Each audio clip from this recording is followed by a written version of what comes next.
जय हिंद साथियों, मैं सौरभ शर्मा आप सभी का स्वागत करता हूं। आशा करता हूं कि आप सब एकदम अच्छे होंगे। साथियों, आज एजू कमांडर परिवार ने हिंदी की क्लासेज शुरू कर दी हैं और कमांडर सीरीज जो कि एसएससी जीडी 2025 के लिए हैं, ये एसएससी जीडी 2025 की तैयारी करने वाले हर एक विद्यार्थी के लिए बहुत ही लाभदायक होगी। और जो साथी एसएससी जीडी की तैयारी में लगा हुआ है वो साथी कमांडर सीरीज़ का हिस्सा ज़रूर बने, क्योंकि कमांडर सीरीज़ से जुड़ने के बाद उनको अपना स्कोर चेक करना होगा और फिर देखना होगा कि हमने क्या पाया है और क्या खोया है। साथियों, कमांडर सीरीज़ से जुड़ने के बाद मैं कहूँ कि कमांडर सीरीज़ एसएससी जीडी के लिए रामबाण साबित होगी बिल्कुल। और तो चलिए, मैंने सिलेबस की जानकारी आपको पहली वीडियो में दे दी थी, लेकिन आज यदि मैं बात करूं तो आज हम क्लास शुरू कर रहे हैं और क्लास होगी आज हमारी संज्ञा की। संज्ञा की क्लास शुरू करेंगे आज और संज्ञा में हम शुरू से ही लेकर के चलेंगे और फिर हमारे जो हैं ये 17 चैप्टर होने हैं और इन 17 चैप्टर को हम बड़े ही अच्छे से तैयार कर रहे होंगे। और साथ ही एसएससी जीडी के लिए हम अपना पूरा ध्यान एकत्र करते हुए आगे चलेंगे। हमारा फोकस सिर्फ और सिर्फ एसएससी जीडी पर होगा और जो साथी एसएससी जीडी की तैयारी कर रहा है वो उन सभी साथियों को कमांडर सीरीज से अवश्य जोड़ें और इसका हिस्सा बने। तो चलिए शुरू करते हैं आज हम संज्ञा से। तो संज्ञा में आज हम शुरू करेंगे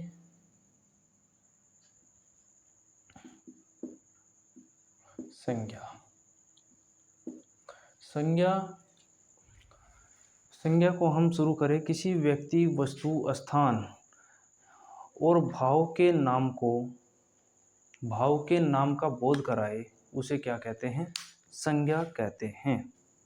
ठीक है साथियों, तो चलिए संज्ञा को हम शुरू करते हैं। संज्ञा की परिभाषा मैंने आपको बता दी है, किसी व्यक्ति, वस्तु, स्थान या भाव के जो नाम को बोध कराए उसे हम संज्ञा कहते हैं। चलिए साथियों, तो हम आगे चलते हैं। संज्ञा के जो मूल रूप से यहाँ लिखेंगे, मूल रूप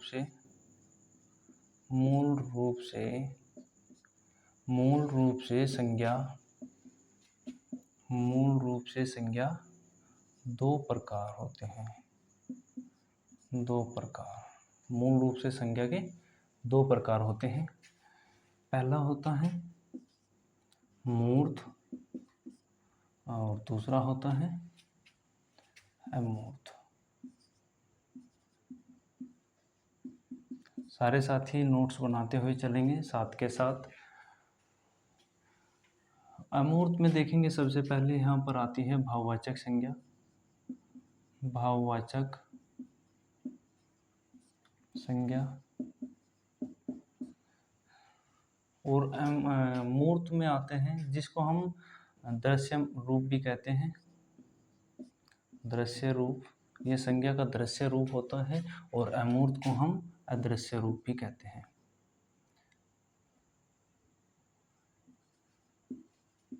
अदृश्य रूप, तो ये हमने बताया है। यहाँ पर अमूर्त को हम भाववाचक संज्ञा होती है और मूर्त में या दृश्य रूप होता है जो जिसको हम यथार्थवाचक भी कहते हैं। इसमें हमें जो लिखना होगा वो लिखेंगे हम। इसमें 4 संज्ञाएं होती हैं। पहली होती है व्यक्तिवाचक संज्ञा। व्यक्तिवाचक संज्ञा। दूसरी लिखेंगे हम जातिवाचक संज्ञा। जातिवाचक संज्ञा। तीसरी लिखेंगे हम समूहवाचक संज्ञा।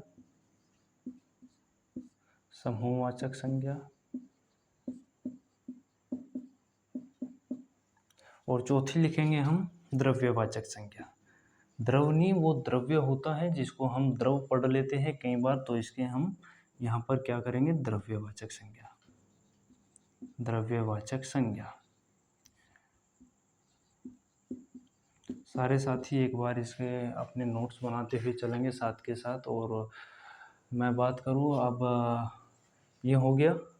अब हम अगला स्टेप पढ़ेंगे। एक बार सारे साथी ध्यान से देखेंगे। व्यक्तिवाचक संज्ञा, जातिवाचक संज्ञा, समूहवाचक संज्ञा और द्रव्यवाचक संज्ञा। ठीक है साथियों।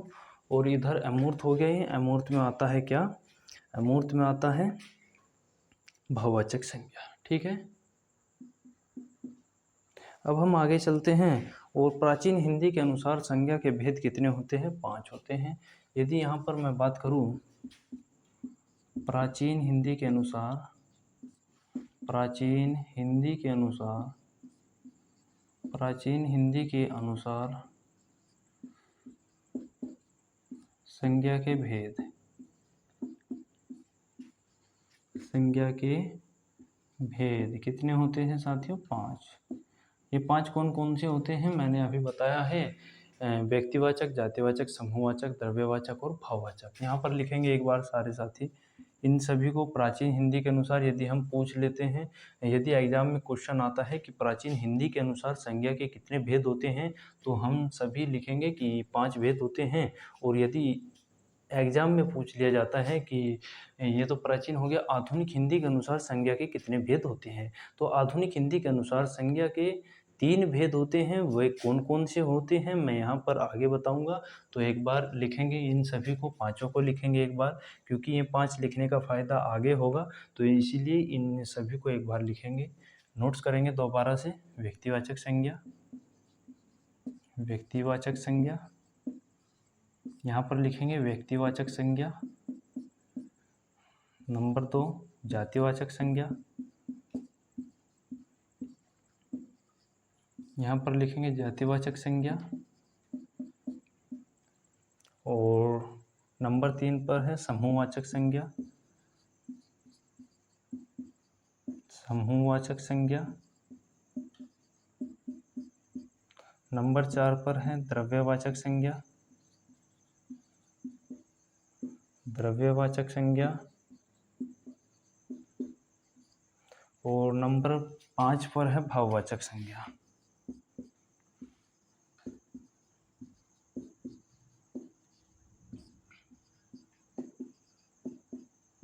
नंबर 5 पर है भाववाचक संज्ञा। ठीक है साथियों, प्राचीन हिंदी के अनुसार संज्ञा के भेद 5 हो गए हैं। व्यक्तिवाचक संज्ञा, जातिवाचक संज्ञा, समूहवाचक, द्रव्यवाचक और भाववाचक संज्ञा। इन सभी को मैंने लिखवा दिया है। और अब हम लिखने वाले हैं कि आधुनिक हिंदी के अनुसार संज्ञा के कितने भेद होते हैं। आधुनिक हिंदी के अनुसार यदि मैं बात करूँ तो समूहवाचक और द्रव्यवाचक। द्रव्यवाचक को हम क्या कहते हैं? दूसरा रूप या दूसरा नाम द्रव्यवाचक को ही हम पदार्थवाचक भी कहते हैं। ठीक है साथियों, द्रव्यवाचक को हम क्या कहते हैं? पदार्थवाचक भी कहते हैं। और जो ये द्रव्यवाचक है और समूहवाचक है, इसको ही आधुनिक हिंदी में प्राचीन जातिवाचक संज्ञा में ही शामिल कर दिया गया। ठीक है साथियों, यहाँ पर लिखेंगे एक बार सारे साथी। ये मैं रफ कर रहा हूँ।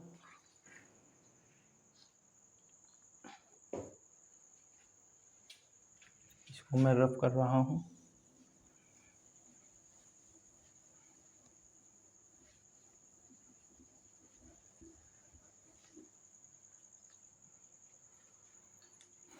यहाँ पर लिखेंगे साथियों, आधुनिक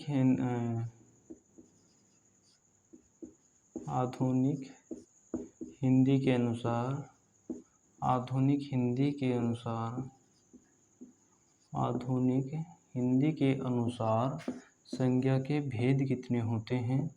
संज्ञा के भेद, संज्ञा के भेद मैंने बताया अभी आपको 3 होते हैं। कौन कौन से होते हैं उनको एक बार लिखेंगे।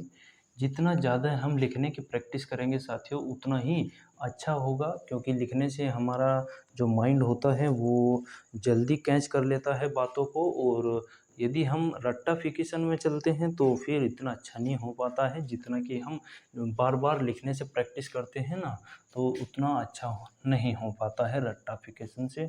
इसीलिए रट्टाफिकेशन से हम सभी साथी दूर रहेंगे। और हमारा एक ही उद्देश्य है कि हम एग्ज़ाम के लिए तैयारी कर रहे हैं, तो एग्ज़ाम के तरीके से ही तैयारी करनी होगी। और यदि मैं बात करूं एग्ज़ाम के तरीके से ही तैयारी करनी होगी। और इसमें देखा जाए तो आधुनिक हिंदी के अनुसार संज्ञा के भेद होते हैं 3। कौन-कौन से होते हैं एक बार सारे साथी लिखेंगे। व्यक्तिवाचक संज्ञा, व्यक्तिवाचक संज्ञा, व्यक्तिवाचक संज्ञा। नंबर 2 होता है जातिवाचक संज्ञा, जातिवाचक संज्ञा। नंबर 3 होता है भाववाचक संज्ञा।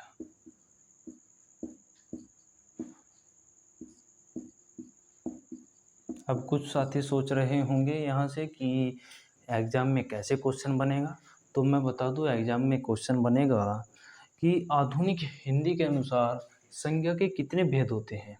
ये क्वेश्चन एग्ज़ाम में बन सकता है और एसएससी जीडी में खासकर, क्योंकि एसएससी जीडी अब हिंदी में इसी प्रकार के क्वेश्चन पूछती है कि जिस प्रकार से मैं यहाँ पर करा रहा हूँ, कोई भी क्वेश्चन नहीं छूटेगा। ये हो गया है आधुनिक हिंदी के अनुसार संज्ञा के भेद। प्राचीन हिंदी के अनुसार संज्ञा के भेद कितने होते हैं ये भी याद रखना होगा, 5 होते हैं।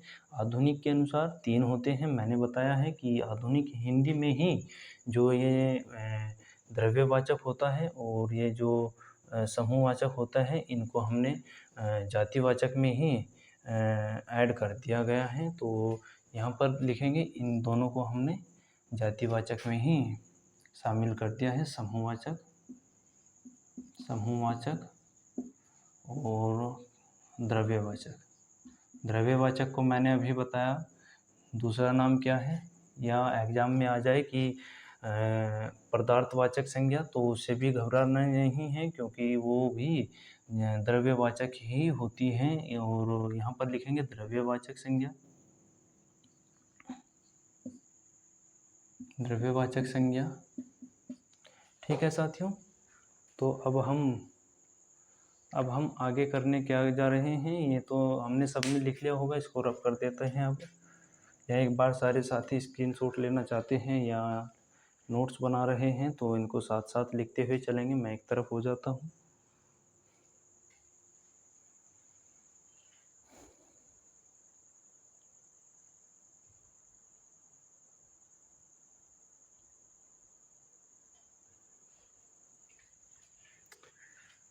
अब इसको रब कर देते हैं और अब हम अगला जो लिखेंगे यहाँ पर लिखने वाले हैं कि संज्ञा कितने प्रकार की होती हैं। संज्ञा कितने प्रकार की होती हैं, सारे साथी हेडिंग डालेंगे अपने नोट्स बुक में। संज्ञा कितने प्रकार की होती हैं।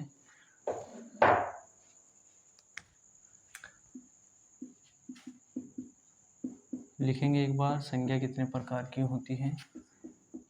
नेक्स्ट हेडिंग डालेंगे हम संज्ञा कितने प्रकार की होती हैं। संज्ञा कितने प्रकार की होती हैं।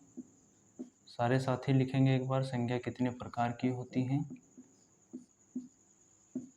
कितने प्रकार की होती है।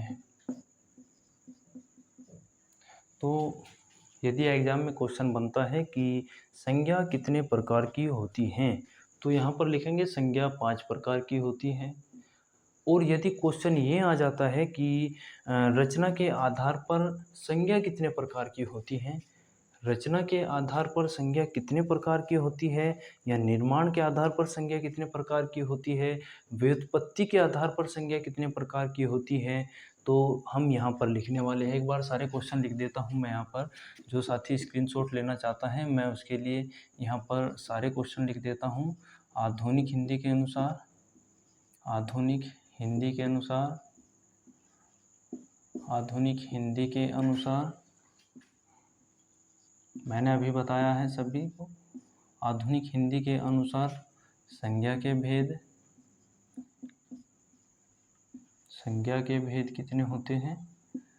और यहाँ पर लिखेंगे हम प्राचीन हिंदी के अनुसार, प्राचीन हिंदी के अनुसार, प्राचीन हिंदी के अनुसार संज्ञा के भेद, संज्ञा के भेद कितने होते हैं। यहाँ पर लिखेंगे हम रचना के आधार पर, रचना के आधार पर संज्ञा के भेद, रचना के आधार पर संज्ञा के प्रकार कितने होते हैं, और ये हो गया ना।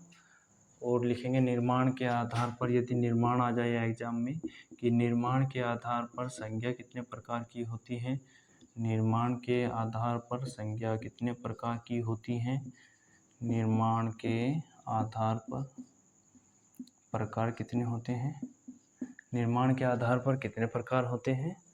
तो साथियों लिखेंगे निर्माण के आधार पर 5 प्रकार होते हैं, रचना के आधार पर 5 प्रकार होते हैं, और प्राचीन हिंदी के अनुसार संज्ञा के भेद 5, आधुनिक हिंदी के अनुसार संज्ञा के भेद 3। संज्ञा कितने प्रकार की होती है, यदि एग्जाम में ये क्वेश्चन बनता है तो सारे साथियों का जवाब एक ही होगा कि 5। ठीक है साथियों, अब हम आगे चलेंगे। एक बार सारा साथी जो स्क्रीनशॉट लेना चाहते हैं उसका एक बार स्क्रीनशॉट ले लेंगे, जो साथी नोट्स बना रहे हैं वो एक बार देख लेंगे इनको, क्योंकि ये जो 5 क्वेश्चन यहाँ पर लिखे हुए हैं, संज्ञा कितने प्रकार की होती हैं, आधुनिक हिंदी के अनुसार संज्ञा के भेद कितने हैं, प्राचीन हिंदी के अनुसार संज्ञा के भेद कितने हैं, रचना के आधार पर संज्ञा के भेद कितने हैं, और निर्माण के आधार पर संज्ञा कितने प्रकार की होती हैं। एक बार सारे साथी देखेंगे ध्यान से, क्योंकि एग्जाम में क्वेश्चन बनते हैं यहाँ से। अब मैं इसको रफ कर रहा हूँ और आगे चलेंगे। अब हम जो ये संज्ञा है, व्यक्तिवाचक संज्ञा, जातिवाचक संज्ञा और भाववाचक संज्ञा, समूहवाचक संज्ञा और द्रव्यवाचक संज्ञा, इन सभी को अब हम टॉपिक लेकर के चलेंगे व्यक्तिवाचक संज्ञा का, और उसे पूरी तरीके से कंप्लीट करेंगे, और फिर हम आगे चलेंगे जातिवाचक संज्ञा को फिर कंप्लीट करेंगे, फिर हम भाववाचक संज्ञा को कंप्लीट कर रहे होंगे, और फिर हम समूहवाचक संज्ञा को कंप्लीट कर रहे होंगे। तो इसीलिए इसी प्रकार से फिर हमारा जो स्टफ है ये कंप्लीट हो जाएगा। तो चलिए सबसे पहले यहाँ पर हेडिंग होगा हमारा, पहले हेडिंग होगा हमारा यहाँ पर संज्ञा लिख, एक सेकंड यहाँ पर संज्ञा लिख देते हैं, ये मिट जाता है बार बार। ठीक है साथियों, तो अब हम यहाँ पर पहला जो हमारा हेडिंग होगा वो होगा व्यक्तिवाचक संज्ञा। व्यक्तिवाचक संज्ञा, व्यक्तिवाचक संज्ञा, और यहाँ पर नंबर 2 पर होता है जातिवाचक संज्ञा। जातिवाचक संज्ञा नंबर 3 पर होता है यहाँ पर डालेंगे हम भाववाचक संज्ञा। भाववाचक संज्ञा नंबर 4 पर होता है, यहाँ पर हम डालेंगे समूहवाचक संज्ञा।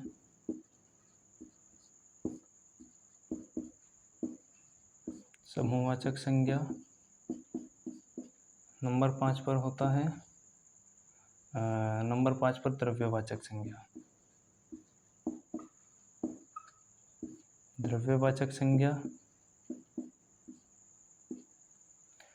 तो साथियों देखेंगे एक बार व्यक्तिवाचक संज्ञा, जातिवाचक संज्ञा, भाववाचक संज्ञा, समूहवाचक संज्ञा और द्रव्यवाचक संज्ञा, इन सभी को अब हम टॉपिक वाइज लेकर के चलेंगे। सबसे पहले हम पढ़ेंगे व्यक्तिवाचक संज्ञा।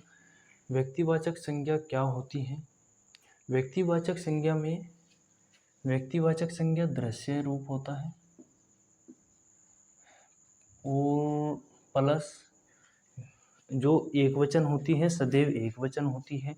व्यक्तिवाचक संज्ञा सदैव एकवचन होती है, एकवचन होती है, और प्लस क्या होती हैं, ये जो होती हैं दृश्य रूप हो गया, एकवचन हो गया, और अकेली होती है, जो कि विशेष होती हैं या अकेली होती हैं, दुनिया में अकेली होती है।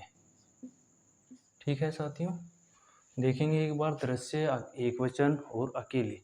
यदि हम इन तीनों शब्दों को याद कर लेते हैं कि ये जो है व्यक्तिवाचक संज्ञा, तो वो दृश्य होती है, एकवचन होती है और अकेली होती है, तो साथियों फिर हम व्यक्तिवाचक संज्ञा में कभी भी नहीं विचलित होंगे, क्योंकि दृश्य होती है, जैसे मैं यहाँ पर लिख दूँ लाल किला। लाल किला, क्या लाल किले के जैसा और कोई किला है? लाल किला दिल्ली में है, तो क्या उसके जैसा और भी कोई लाल किला है? तो हमारा जवाब होगा नहीं, क्योंकि वो विशेष है। मैंने यहाँ पर लिख दिया है क्या, यहाँ पर लिख देते हैं हम महाभारत। महाभारत, ठीक है साथियों, यहाँ पर लिख देते हैं हम महाभारत हो गया।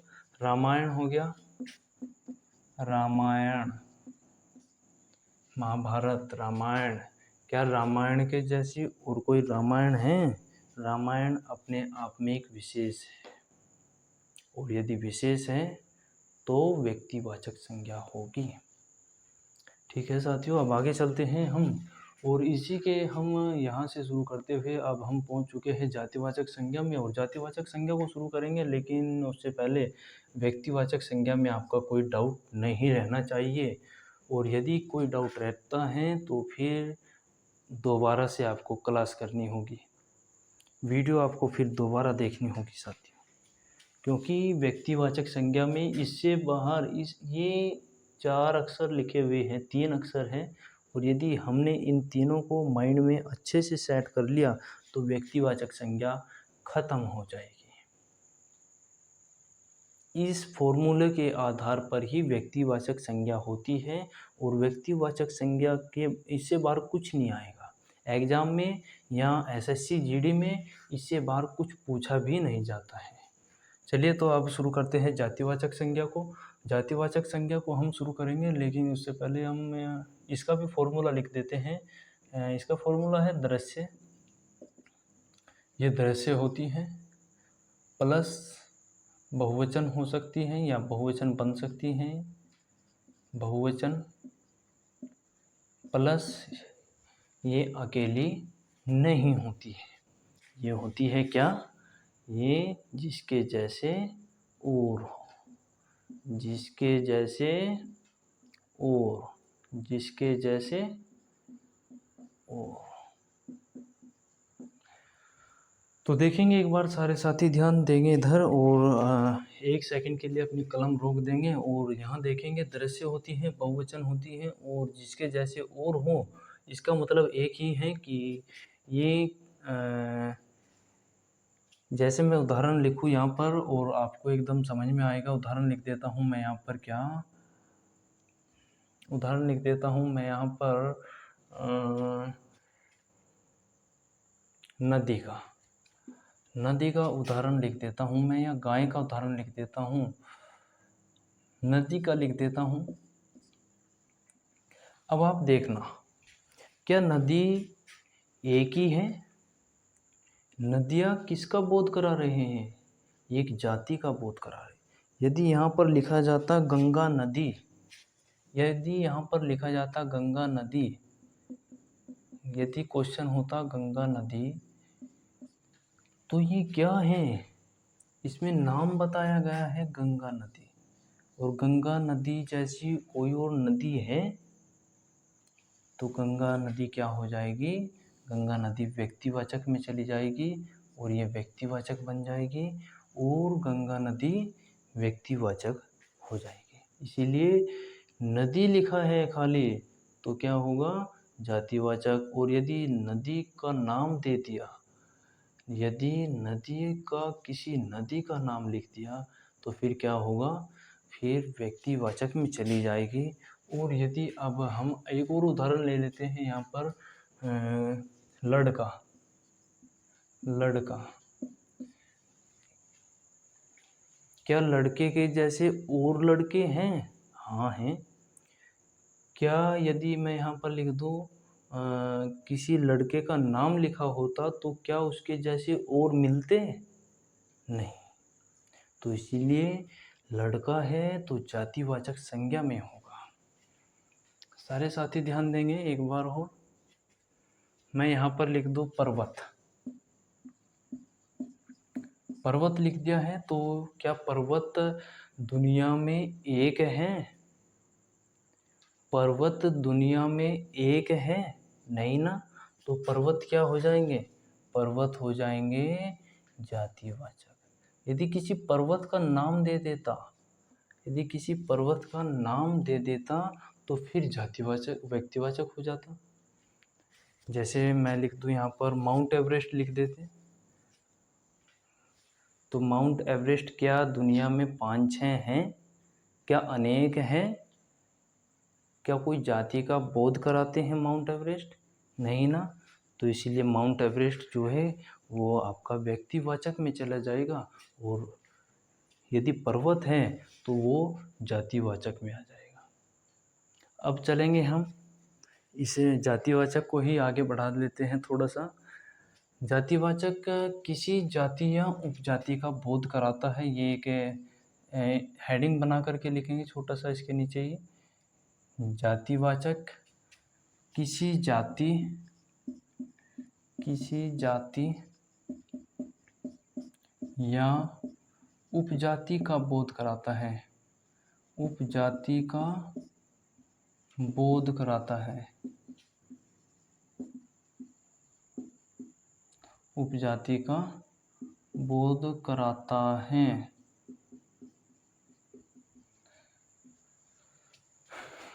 अब हम सोच रहे होंगे कि ये उपजाति है क्या? उपजाति क्या है? यदि यहाँ पर लिख दिया, यदि यहाँ पर लिखा होता काली गाय या काला कुछ भी लिख देते, मैंने उदाहरण के लिए ले लिया है यहाँ पर काली गाय। तो अब आप देखना एक बार, सॉरी गाय। तो यहाँ पर एक बार देखना काली गाय। क्या काली गाय दुनिया में एक है? काली गाय तो और भी हो सकती है, काली गाय तो अनेक हो सकती है, लेकिन काली गाय नाम तो नहीं है, इसीलिए क्या हो गया? उपजाति होगी, इसीलिए जातिवाचक की उपजाति में आएगा। ठीक है साथियों, अब हम आगे चलते हैं। और जातिवाचक में ही क्या आता है? और शहर का नाम हो किसी शहर, ये तो यदि शहर का नाम तो व्यक्तिवाचक में आ जाएगा। जैसे हमने किसी शहर का नाम लिख दिया, मेरठ लिख दिया, या मुजफ्फरनगर, या बाराबंकी, दिल्ली, ये तो फिर जो है व्यक्तिवाचक में आ जाएगा। ठीक है साथियों, शहर का नाम नहीं इसमें होगा, बिल्कुल भी नहीं। शहर का नाम तो व्यक्तिवाचक में चला जाएगा। देखना एक बार सारे साथी, ध्यान देंगे इधर। जातिवाचक में और क्या लिख सकते हैं हम?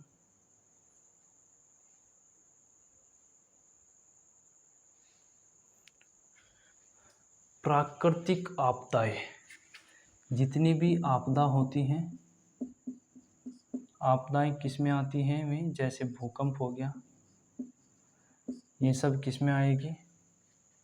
जातिवाचक में आएगी। ज्वालामुखी हो गई, ये किस में आएगी? ये जातिवाचक में आएगी। एक बार सारे साथी इधर देखेंगे एक बार और लिखते हुए चलेंगे साथ के साथ।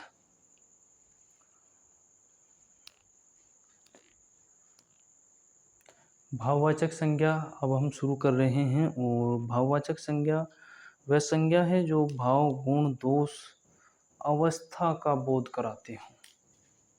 भाववाचक संज्ञा क्या है? भाववाचक संज्ञा वह संज्ञा है जो किसी गुण, दोष और अवस्था का बोध कराए। लिखेंगे एक बार सारे साथी, लिखेंगे। चलिए बाद में करा देते हैं, हम एग्जाम्पल के तौर पर कराएंगे उसको। मेरे दिमाग में कुछ चल रहा था, उसको हम बाद में एग्जाम्पल के तौर पर कराएंगे। एग्जाम्पल के तौर पर होगा। चलिए शुरू करते हैं। भाववाचक संज्ञा क्या है? भाववाचक संज्ञा है वह संज्ञा जो भाव, गुण, दोष, अवस्था, वह संज्ञा। लिखेंगे एक बार सारे साथी। वह संज्ञा जो भाव, गुण, दोष, अवस्था, भाव, गुण, दोष, अवस्था को दर्शाती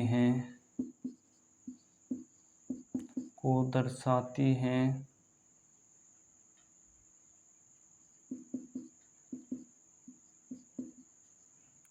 भाववाचक संज्ञा कहलाती हैं, भाववाचक कहलाती हैं। ठीक है सारे साथियों, देखेंगे कैसे। भाववाचक, भाव, गुण, दोष, अवस्था। ठीक है साथियों, जैसे यहाँ पर एग्जाम्पल लिख देते हैं हम एक खुशी का। यहाँ पर लिख देते हैं हम एग्जाम्पल लिख देते हैं हम एक ईमानदारी लिख देते हैं। जैसे उदाहरण के तौर पर हम ईमानदारी, ईमानदारी लिखेंगे। जैसे ईमानदारी,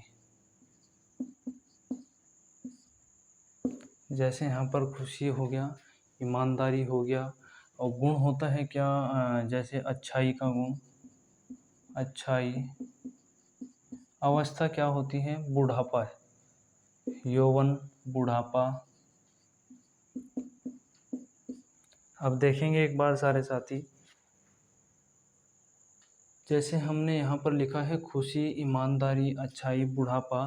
तो एक बार इसका हम फॉर्मूला लिख देते हैं। एक बार फॉर्मूला क्या है इसका, इसका फॉर्मूला लिखेंगे। एक बार मैं भूल गया हूँ कुछ, चूँकि फॉर्मूला लिखवाना, पहले फॉर्मूला लिख देते हैं। यहाँ पर लिख देते हैं फॉर्मूला इसका क्या है। फॉर्मूला है इसका, हम लिखेंगे एक बार, देखेंगे। फॉर्मूला है इसका साथियों, लिखवा देते हैं। चलिए, फॉर्मूला है इसका हमारा क्या, ये अदृश्य होती हैं, अदृश्य होती हैं, बस अदृश्य होती है। फॉर्मूला क्या है इसका, बस यही याद रखेंगे कि ये अदृश्य होती हैं। जैसे बुढ़ापा, क्या बुढ़ापा दिखाई देता है? जिसको हम प्लेट में ना परोस सके, प्लेट में ना परोस सके, जिसको हम प्लेट में ना परोस सके। ठीक है, अब हम यहाँ पर देखेंगे, एक बार ध्यान देंगे सारे साथी। एक बार बुढ़ापा, क्या बुढ़ापे को प्लेट में परोसा जा सकता है? क्या बुढ़ापा दिखाई देता है? नहीं, बुढ़ापा दिखाई नहीं देता है। बुढ़ापा तो व्यक्ति होता है बूढ़ा, और वो व्यक्ति दिखाई देता है, व्यक्ति का चेहरा दिखाई देता है। जैसे कोई व्यक्ति है और वो खड़ा है और उसका यहाँ पर दिखाई देता है, वो व्यक्ति का हमें चेहरा देख कर के बताते हैं कि ये बूढ़ा हो गया है। बुढ़ापा तो दिखाई नहीं देता ना, वो तो एक भाव होता है जिसको हम देखते हैं, इसीलिए क्या हो गया, वो भाववाचक संज्ञा में आता है। ईमानदारी, क्या ईमानदारी दिखाई देती है? अरे वो ईमानदारी तो वो व्यक्ति दिखाई देता है, ईमानदार व्यक्ति, बूढ़ा व्यक्ति, ये व्यक्ति दिखाई देते हैं। जैसे खुशी, खुशी तो उसके चेहरे पर दिखाई देती है, वो खुशी नहीं, खुशी तो उसके चेहरे पर दिखाई देती है।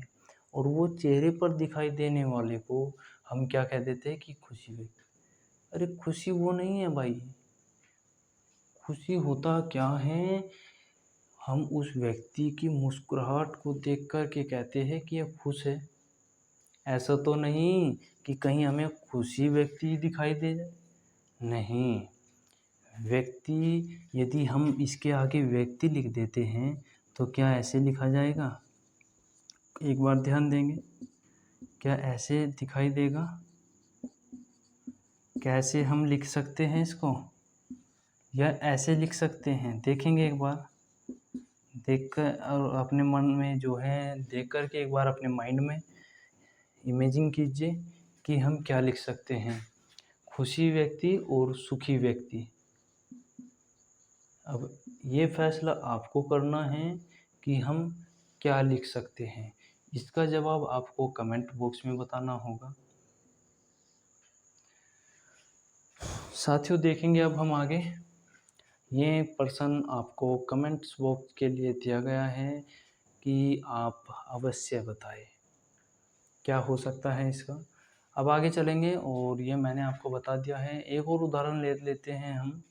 जैसे हमने उदाहरण के लिए ले लिया है मिठास। यहाँ से समझेंगे हम, बिल्कुल क्लियर हो जाएगा आपका डाउट। जैसे हमने लिख दिया यहाँ पर मिठास। मिठास क्या है? मिठास क्या जातिवाचक में आएगा? मिठास क्या समूहवाचक में आएगा? नहीं। मिठास क्या व्यक्तिवाचक में? नहीं। मिठास तो एक भाव है, जो भाव को दर्शाता है उसे हम मिठास क्या है? भाव को दर्शाता है। और इसका यदि जातिवाचक यदि हमने यहाँ पर लिख दिया क्या, यहाँ पर लिख दिया मिठाई, ये क्या हो गया? ये जातिवाचक में आ जाएगा। क्यों? क्योंकि मिठाई के जैसी और मिठाई होती हैं। और यदि हमने लिख दिया यहाँ पर मीठा, तो ये क्या हो जाएगा? ये हो जाएगा विशेषण। विशेषण को जब हम पढ़ेंगे तब अच्छे से क्लियर हो जाएगा विशेषण। ठीक है साथियों, अब आगे चलते हैं और अब हम चलेंगे सीधे समूहवाचक संज्ञा पर। इसके 2-4 उदाहरण और लिख सकते हैं, या इसको हम एक लाइन में ख़त्म भी कर सकते हैं। भाववाचक को हम पहचानते हुए लिख सकते हैं कि जिसको हम देख नहीं सकते, छू नहीं सकते, चख नहीं सकते, या स्वाद नहीं जिसको हम चख नहीं सकते, स्वाद चख सकते हैं लेकिन चख नहीं सकते उसको हम। ठीक है। और यदि हम देखें तो सुन नहीं सकते जिसको हम, ठीक है, इसको हम क्या कहते हैं? भाववाचक संज्ञा। अब आगे चलते हैं और इसको मैं नीचे से रफ कर देता हूँ। ये क्वेश्चन आपको कमेंट्स बॉक्स में अवश्य बताना पड़ेगा कि इसको हम क्या लिखें, खुशी व्यक्ति या सुखी व्यक्ति। ये क्वेश्चन आपके लिए हैं और इसका जवाब आपको देना होगा। मैं सारे साथियों से, अच्छे साथियों से उम्मीद करूंगा कि इसका क्वेश्चन का जवाब आप कमेंट्स बॉक्स में अवश्य देंगे, सारे साथी देंगे, ऐसा मेरा मानना है। और मैं इसको भी, जिसने नहीं नोट किया नोट कर ले एक बार। ये इम्पोर्टेंट बात है क्योंकि मिठास से हमने आपके 3 क्वेश्चन क्लियर किए हैं, भाववाचक, जातिवाचक और विशेषण का। ठीक है। यदि मीठा लिखा जाए तो विशेषण हो जाएगा, मिठाई लिखा जाए तो जातिवाचक, क्योंकि मिठाई की जैसी अन्य मिठाई होती है। इसको रफ कर देते हैं एक बार। अब हम चलेंगे सीधे समूहवाचक। समूहवाचक को तो हम सभी जानते हैं कि समूहवाचक होता क्या है। ठीक है। जो समूह का बोध कराए उसे समूहवाचक कहते हैं।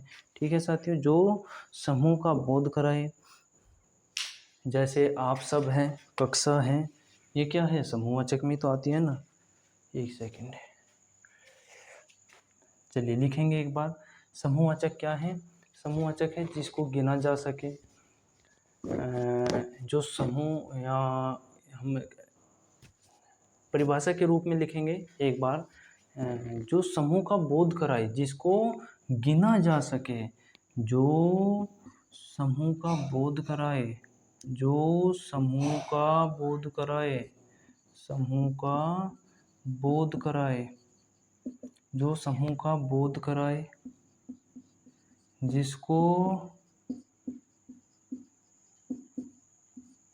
गिना जा सके, गिना जा सके।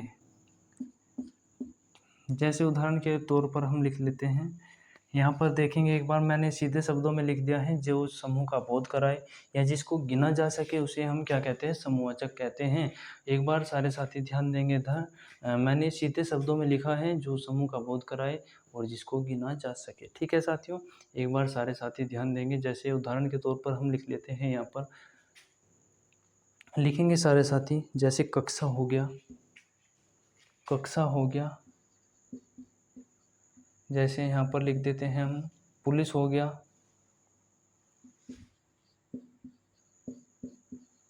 जैसे यहाँ पर हो गया है, और क्या लिखें हम इसमें देखेंगे एक बार। कक्षा हो गया, पुलिस हो गया, सेना हो गया, और अन्य आप भी लिख सकते हैं अपने माइंड से, अपने आप भी लिख सकते हैं, कोई बड़ी बात नहीं है। समूहवाचक है जिसमें समूह का बोध हो, या यूँ कहें कि जिसमें हम आपको गिन सके। क्या कक्षा को गिन नहीं सकते? ठीक है, ये कोई माप तोल वाला थोड़ा ही है कि भाई मापा जाएगा कक्षा को, पुलिस को तोला जाएगा, ऐसा तो नहीं ना। तो ये होगा समूहवाचक में, ठीक है। अब हम लिखेंगे द्रव्यवाचक। द्रव्यवाचक को हम क्या बोल सकते हैं, क्या बोलते हैं, मैंने शुरू में बताया था क्लास के, क्या बोलते हैं द्रव्यवाचक को, हमने बताया था क्या, पदार्थवाचक, ठीक है। तो लिखेंगे एक बार द्रव्यवाचक में, द्रव्यवाचक में लिखेंगे एक बार, पदार्थवाचक होता है, द्रव्यवाचक में लिखेंगे एक बार सारे साथी, ध्यान देंगे इधर एक बार, देखेंगे एक बार, जिसको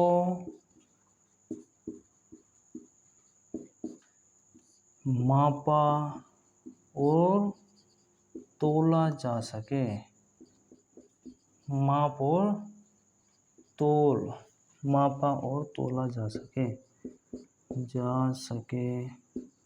उसे हम, या जिसको मापा और तोला जा सके, या यह भी लिख सकते हैं कि जिसको गिना ना जा सके। क्या ऐसा नहीं लिख सकते हैं कि जिसको गिना ना जा सके, ठीक है। लिखेंगे एक बार,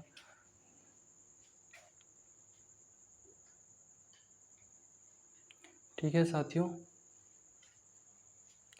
जिसको मापा और तोला जा सके उसे द्रव्यवाचक कहते हैं।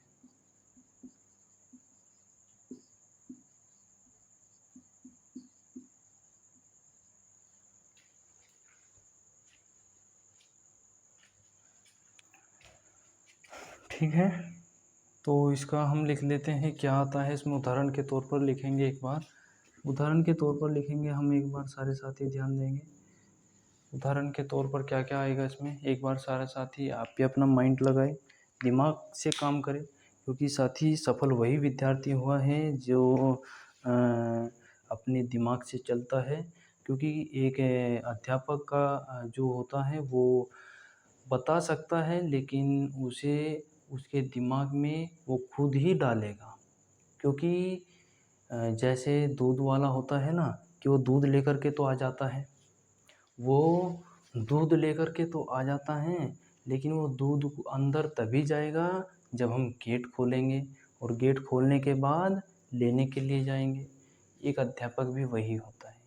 अध्यापक अपने आप उसके पास तक पहुंचा तो देगा किसी तरह, लेकिन वो उसकी जिम्मेदारी है कि वो उसे एक्सेप्ट करता है या नहीं करता है, ठीक है।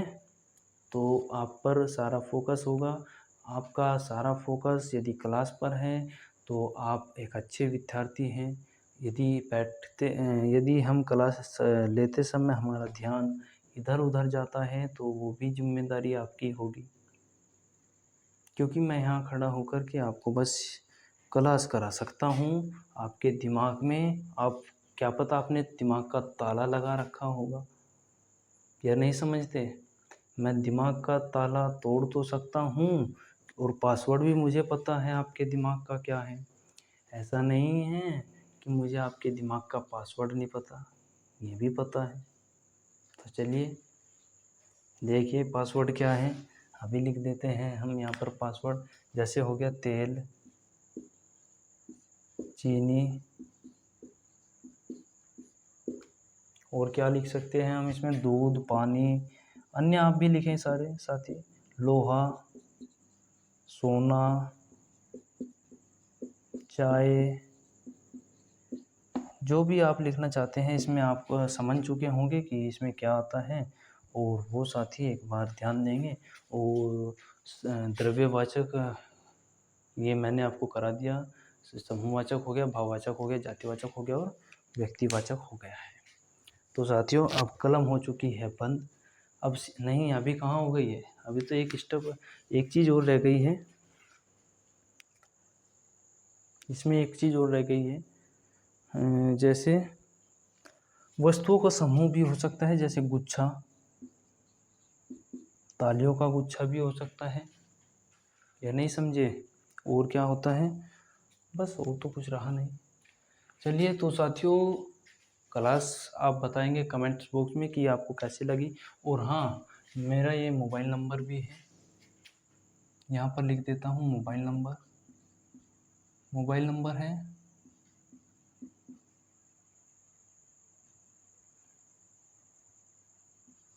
1717104042 7417104042। ठीक है। तो साथियों, जिसको कांटेक्ट करना हो वो इस नंबर पर कांटेक्ट कर सकता है मुझसे। मेरा व्हाट्सअप नंबर है, व्हाट्सअप नंबर भी लिखेंगे एक बार,